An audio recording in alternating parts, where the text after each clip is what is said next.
How to find account number on PayPal account. Hi guys, welcome to our channel. Let's begin. In this video, I will guide you on how you can find account number on the PayPal account. For this, you will have to download and install the PayPal app on your device.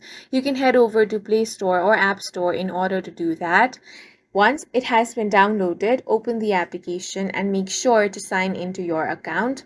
Now, one thing you have to remember is that PayPal does not provide users with traditional account number like those associated with bank accounts.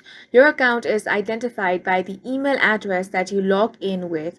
So whenever it comes to receiving funds using your PayPal accounts, you can ask the sender to send the payment to the confirmed email address registered on your PayPal account.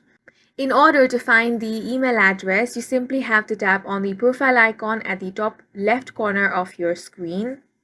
Now here, right below your name, you should find your email address. Now this email address serves as your primary identifier for receiving funds whenever someone sends you money. They will need to type in your email address that is provided right underneath your name, and that can be used as an account number or your primary identifier. And that's it for this video. If you found it to be helpful, please make sure to hit the like button and subscribe for more videos like this.